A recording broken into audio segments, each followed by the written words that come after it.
Good day, welcome back to Smoother's Backyard. Just a quick one here. Well, it's not going to be a quick job for me, but it's going to be a quick video. I'm just going to do some things to the Jaffa after getting back from our Ninda Gully trip. We found, the second time now, we've had a bit of a issue with the batteries being discharged. We've got two AGM 100 amp hour batteries there. That's what the Jaffa came with. They work fine, but after 2 or 3 different trips we've pulled up and they've been, well, not dead flat, but the battery manager system in there, I think it's a Genius battery management system, 30 amp charger and whatnot in it. It's just shutting down, and the batteries are at 11.5 volts, and it's just going no more battery for you. That's because they've been run down. What's running them down? The bloody fridge. So after doing a bit of investigationing on the YouTubes, as we do, it's probably what you're doing here. This is the back of the fridge here, this setup. It's a 3-way fridge. This one is a Dometic, but I believe all the 3-way fridges run pretty much the same. You run them on gas, that's fine. When you're stationary, off grid, you run gas. You run them off 240. When you're, on a powered site, that all works fine. And when you're traveling, they run on 12 volt. But they don't run on 12 volt when you're stationary, because it needs to have a constant power source from your alternator to keep that running while you're traveling. So the 12 volt is only for when you're driving along in the car. Okay, when you stop, it should get a signal to say no more 12 volt, switch back over to gas, or you plug it into 240 mains electricity. So what we've found here, and what I've found on quite a few other YouTube channels, is that caravan companies seem to wire them up wrong. So what I found when I put a multimeter, this positive red, heavy duty high current wire, it goes in, you can't see behind this gas pipe here, but it goes in here, and I've just disconnected it for the moment, but I was just testing it, and it quite clearly states on this card that's joined to these connectors, 12 volt DC vehicle. Positive, negative, 12 volt DC vehicle. So why in the hell is this hooked up to the house batteries in the caravan?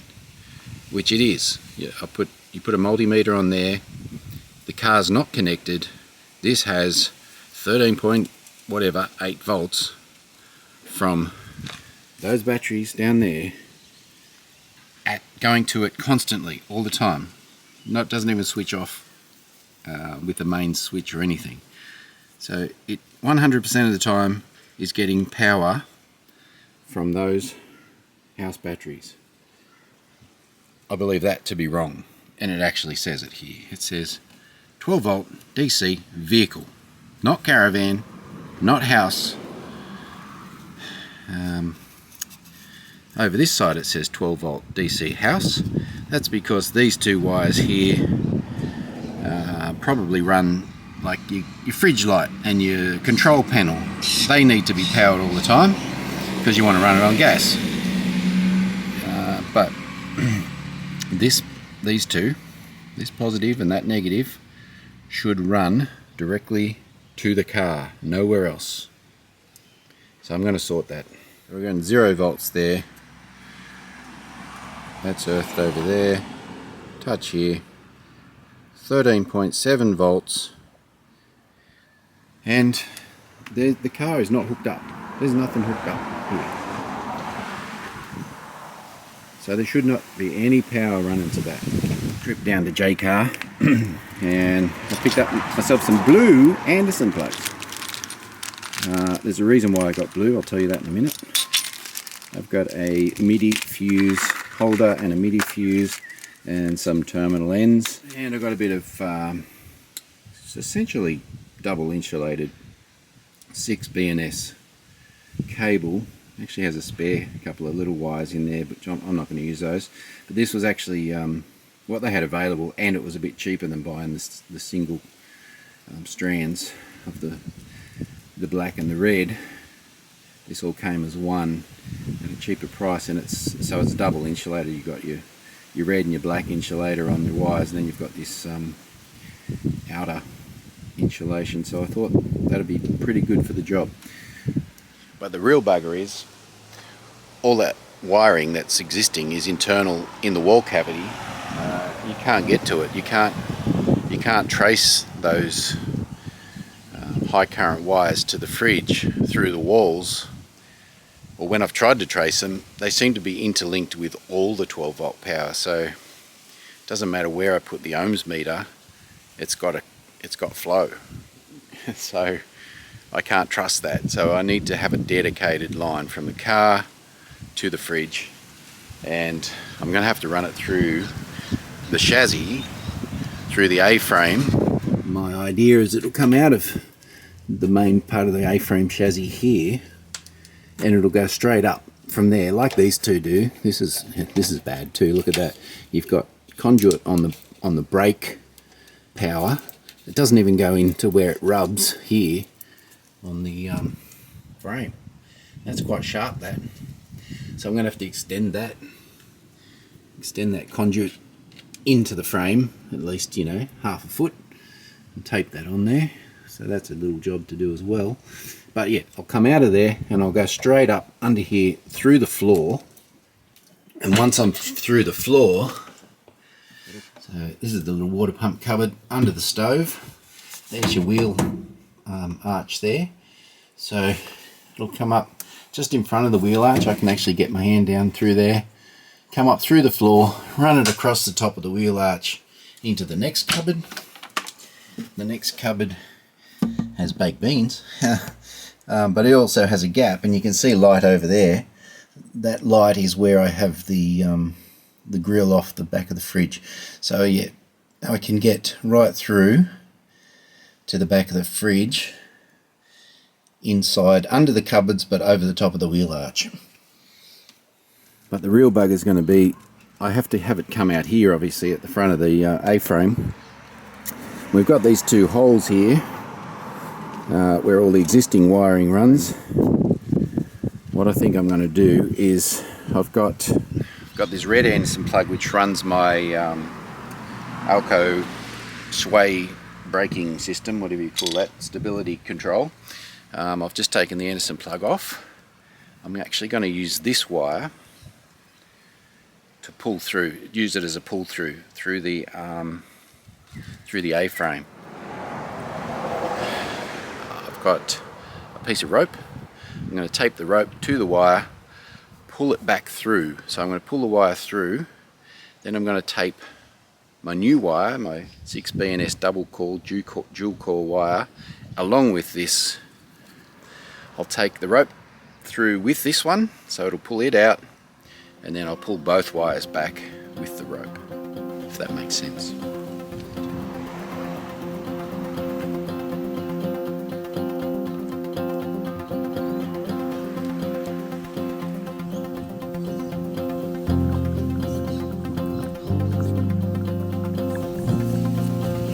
Don't be afraid to use plenty of tape at this point, because one thing you don't want is it coming off halfway down the line. That would be tragic.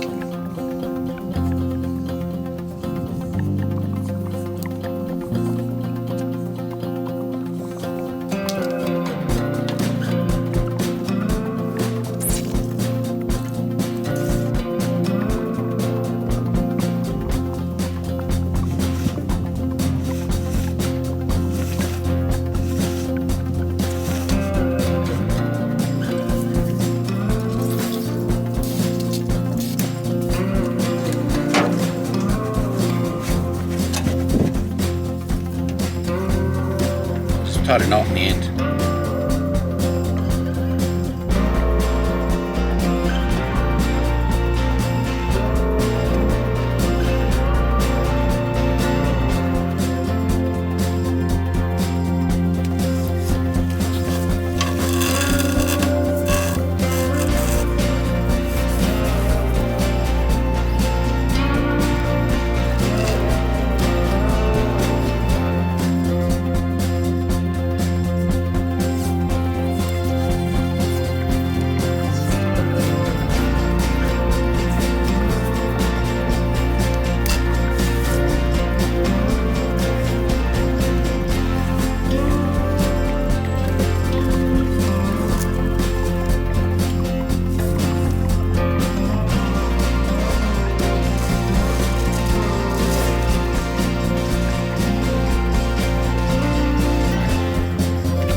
And you can probably see there that I'm trying to pull it from the other end, and that's pretty sharp on that chassis beveled cut that it's got there. So this is the part where you might need to enlist a helper. I've got to go and get Cheryl. Cheryl-y? Yeah. I need a helper. Oh, what happened? What happened? What's happening in here?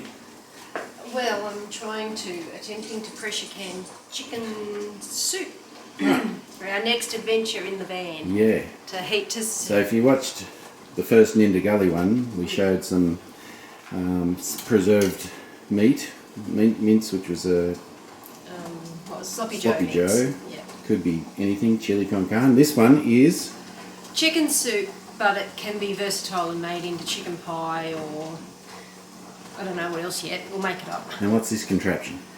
Pressure canner, not a pressure cooker, pressure canner. Yeah. And this is what you need to preserve meals in a jar for the shelf. Yeah. All right. I need you to hold some wires while I pull them through. Okay. Tell me. Hang on. Well, you didn't give me any warning. All right. Yeah, just go steady. It grips a bit tight. Ow! I've got a cramp in my toe.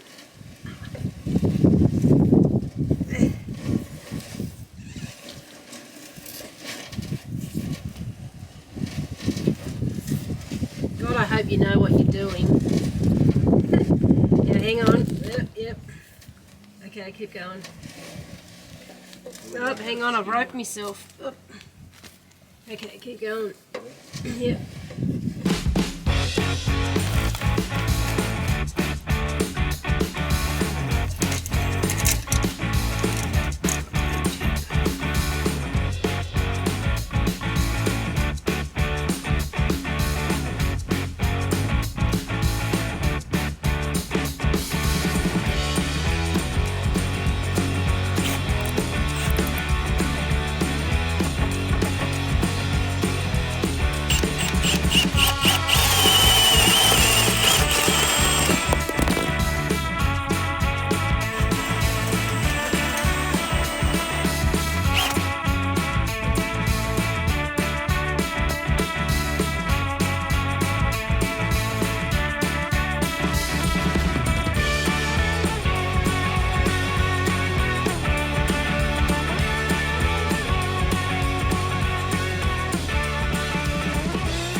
Cableage inside the caravan.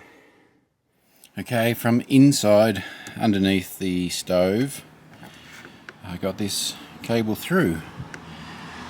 Just so happens there's a gap just wide enough, just about the same thickness as that cable. Now, yeah, should I be worried about it rubbing? If it was metal I would be, but that's like melamine ply and this side's plastic, so I'm okay with that.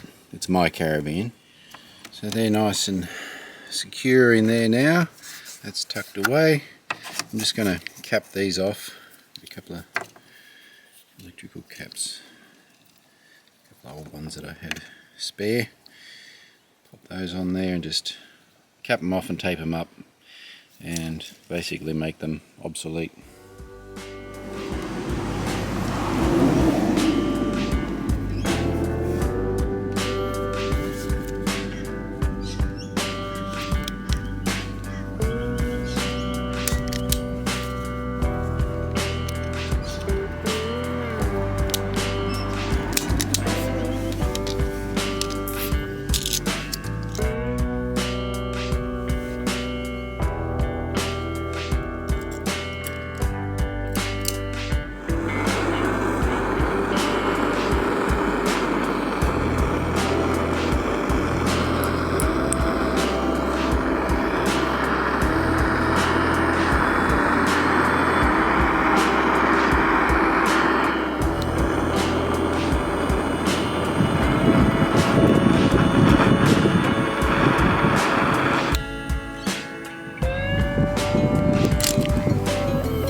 So I've finished wiring up the caravan. That's run from the fridge right through to the drawbar. We've got the Anderson plug put on. Now I've got to concentrate on wiring up the car, which fortunately I preempted this somehow. Right back when we got the van, I had to run an ignition wire back so the fridge would know to turn on.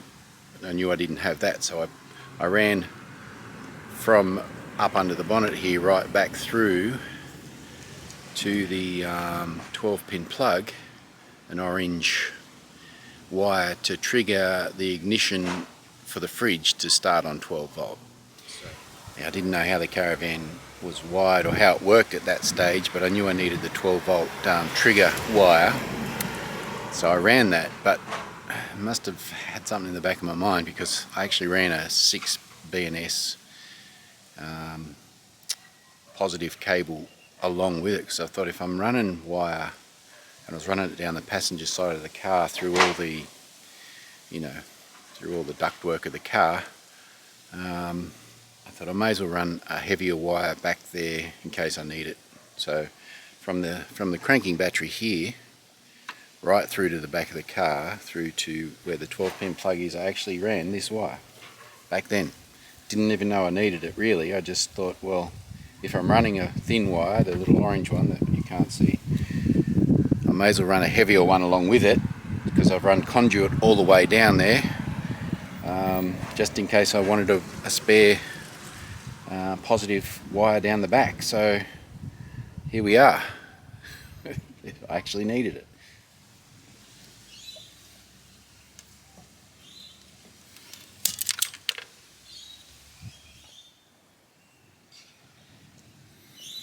Sure whether to just crimp it or crimp it and solder it. Do both.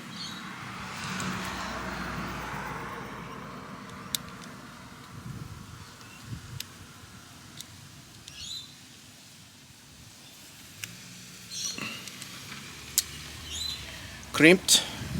Bit of a flamethrower I've got going on here. Right next to the battery, not the best, but hopefully it's not gassing.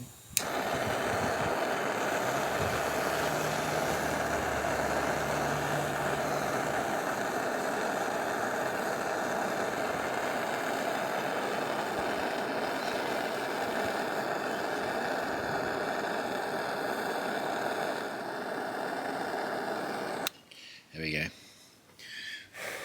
Got something to sink down there. Still hot. Over there without shrinking on me. Do-do-do.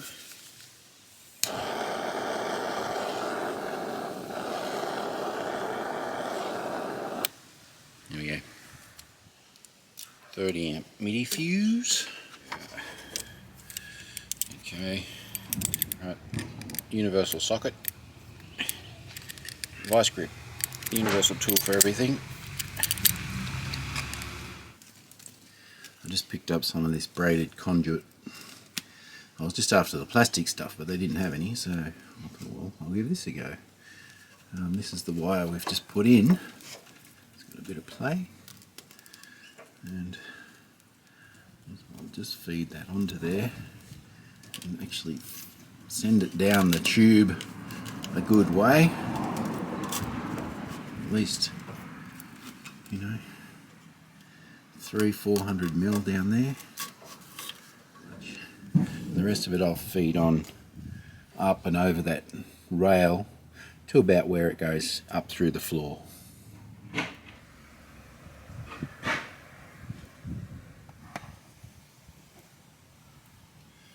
that braided conduit on there, and I've cable tied it every 3 or 4 inches. One up in there, and then that does extend in there, like I said, about 300 millimeters. Also I've put a bit of extra plastic conduit on that exposed trailer brake wire that was rubbing right on this sharp edge right here, so that's now protected. I use the rest of that braided conduit to cover the wire that comes out of the A-frame up here, comes out of the hole, and I've just used some tape and then cable tie about every 6 inches along to the Anderson plug.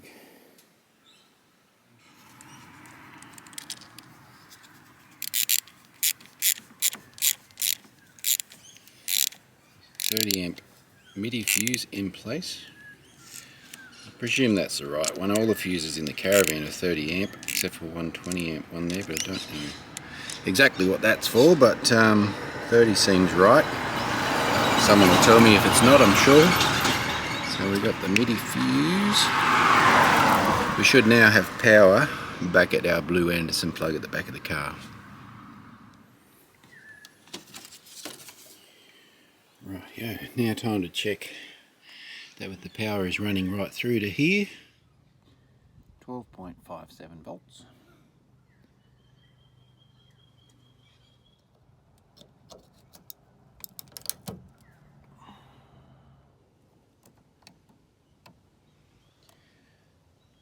We got 12.53. So pretty close. Not much loss.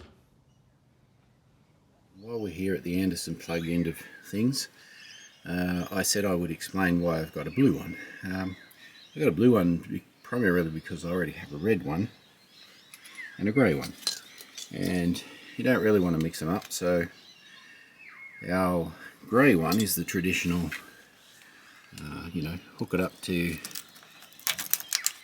charge your batteries off your maintain and charge your Caravan battery while you drive along, so that just goes to the battery management system. The red one is for the Alco stability control system, so it senses any sway in the Caravan and applies the brakes accordingly. So it needs dedicated power from the car as well. All three things need dedicated power from that one cranking battery and the alternator. Ultimately, they want power from the alternator through the cranking battery. So now we have each one on a separate circuit, which is good. Blue for the fridge, I think that's good because it's blue, cold. Red for the brakes because they get red hot. And the old grey one just for the battery charging as we drive along. I'm just going to turn on the fridge. So this is your main power button.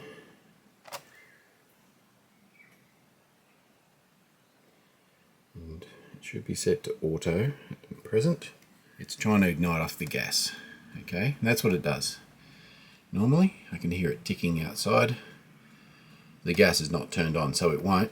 What I'm going to do is I'm going to set the camera up here, leave it running, and when I start the car, so when I start the car, the DC should switch from the gas to the DC.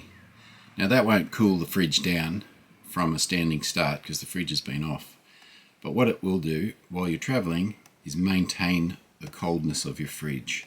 And then when you stop, it'll either want to flick back to gas, or if you plug into AC, mains power. So let's set the camera up and we'll watch this change from gas to DC once I start the car.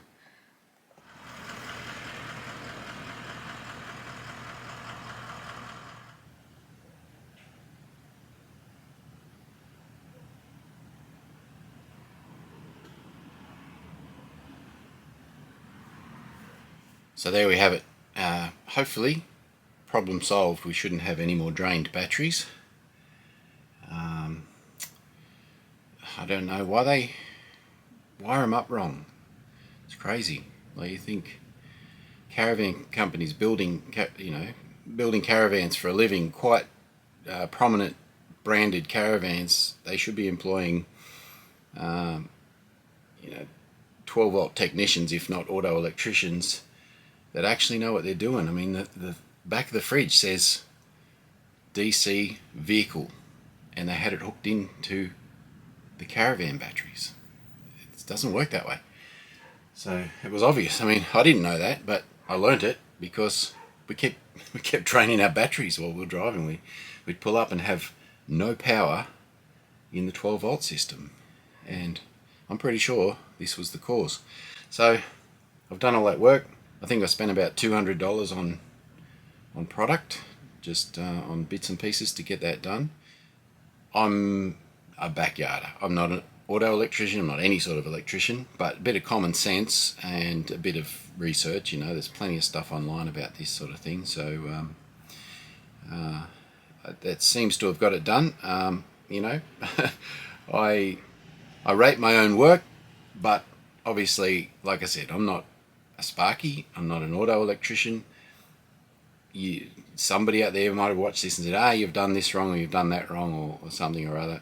That's fine. I'll cop that. This is my own caravan. I'm doing my own work on it, and I'm trying to solve a problem that was created by the manufacturer. So, I'm happy to wear it. Anyway, hopefully it was informative to some, interesting to others. If you've watched this far, I thank you. I don't know why, but maybe you're having the same problem, and I hopefully it can help you. But whatever the reason, this is Smooth as Backyard. Thanks for watching. Remember to like and subscribe and do all those things. It probably helps. I don't know. We don't have that many viewers anyway, so that's fine. But yeah, we just do this because it's a bit of fun, and it documents our lives. One day, 20 years time, when we go on, maybe 30, hopefully. The grandkids can watch us back and go, that's what they look like back then. Whatever. But yeah, it's just about documenting some of the things we do and daily life, and we're having a bit of fun with it. So yeah, thanks again for watching.